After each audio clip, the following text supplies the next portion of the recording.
What is going on, guys? It is Wrestlelamia here, back with some more news. Join us now as we look at the wildest news stories and rumors you need to know, including AEW signing Brodie Lee's 8-year-old son, his wife blasts the dirt sheet story, Fiend vs Orton Part 2, Sasha Banks' crazy new look, and much more. Be sure to subscribe and hit that notification bell for daily wrestling videos, and follow us on Facebook for exclusive lists.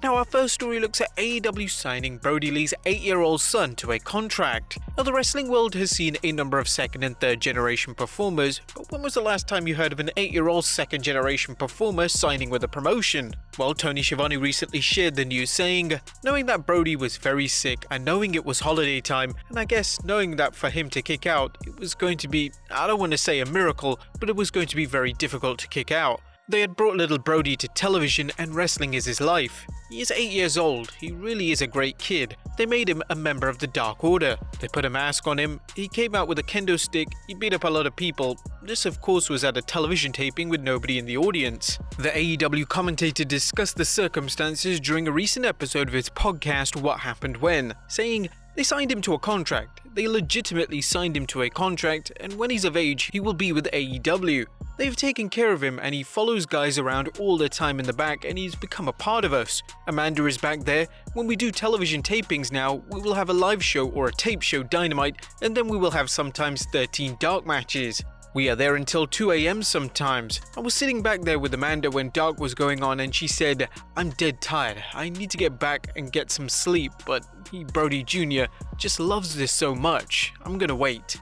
Schiavone's story reveals just how much AEW's roster adored Brodie and his family. He continued saying, so she waits until it's all over and he gets involved with the guys and sits in the gorilla position. He sometimes comes out with a mask on and does some crazy things. It just shows you how the roster loved Brodie and how we are family. When Brodie was hired, we all said, man, that's a great hire because we know he could work. Then when we got to know him, we thought not only is this a great hire talent-wise, but he is a great hire because he is a great person backstage. It was a tough day when we got the news, and it still is. The world lost a tremendous individual when Brodie Lee died, but he'll never be forgotten. And in fact, this is one of the most classiest things I've ever seen a wrestling promotion do. They want to make sure that Brodie's family is set for life. But whilst that was some touching news, Brodie Lee's wife blasts fake news about her husband's passing. Now, Brodie Lee's wife Amanda Huber recently issued a statement regarding a Dirt Sheet writer's editorial where it insinuated that her and AEW were not forthcoming about Brodie Lee's cause of passing and suggested it may have been COVID related. This despite her stating clearly it was not a COVID related lung issue. Here's an excerpt from her Instagram post on the loss of her husband. Then you read a journalist demanding transparency and insinuates you're hiding something, that it's some type of cover-up, something more sinister, that you aren't serving his memory best by not offering up information you're still trying to process, as if his death was a public health hazard. It wasn't. It was a tragedy. There was no cover-up. There's no conspiracy. There was just a series of unfortunate events that ended up in your world being crushed. What kind of position does that put you in when you're trying to grieve and people practically expect you to post medical records because they were a public figure? They are entitled to all that knowledge of what happened? Brodie Lee's death has left his friends and family devastated, and the last thing anyone wanted, particularly his wife, was to deal with a contrived and seemingly baseless editorial demanding she reveal his cause of passing. The fact that Bruce Mitchell is still continuously pushing this article makes me sick. Next up, The Fiend vs Randy Orton Part 2 at the Royal Rumble. Now, although Randy Orton seemingly destroyed The Fiend at TLC when he set Bray Wyatt's alter ego on fire, wrestling fans know they haven't seen the end of The Fiend.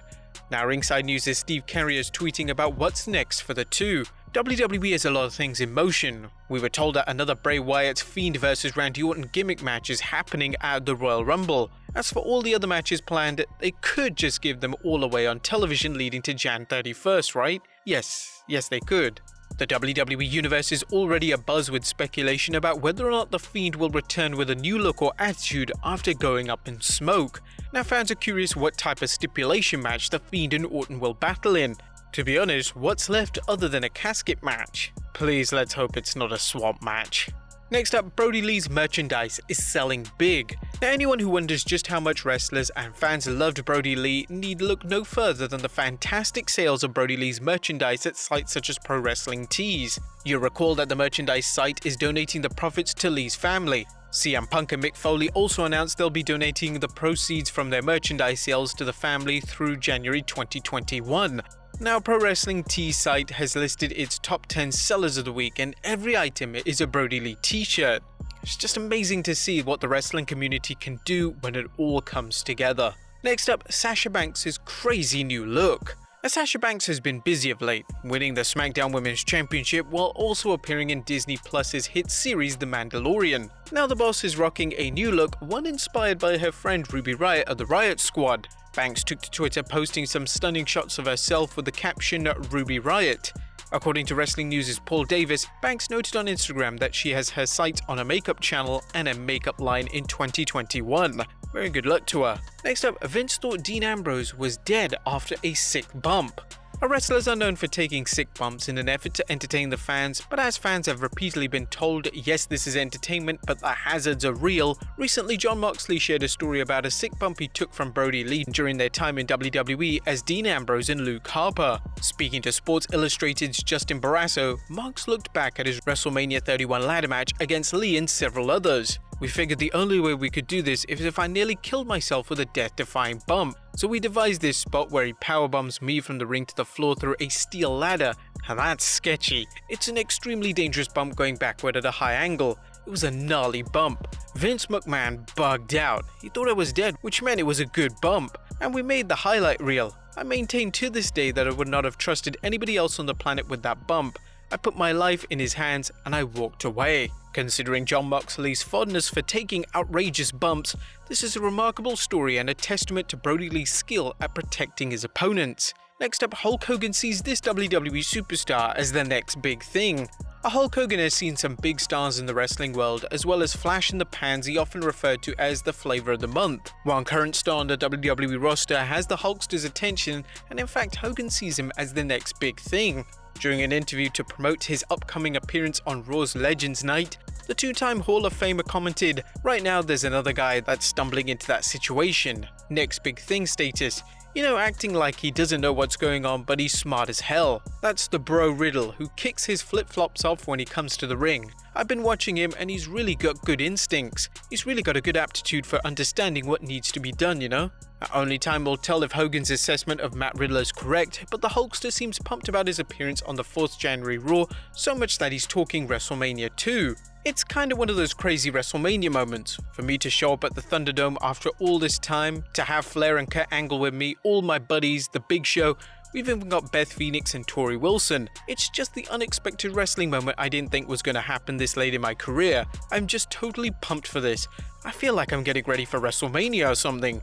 Now, you may recall rumors from WrestleMania 36 that WWE was considering bringing Hulk Hogan in for the Andre the Giant Memorial Battle Royal, with plans for Hogan to even win the event, but that is until the pandemic moved the show from a stadium packed with fans to the WWE Performance Center.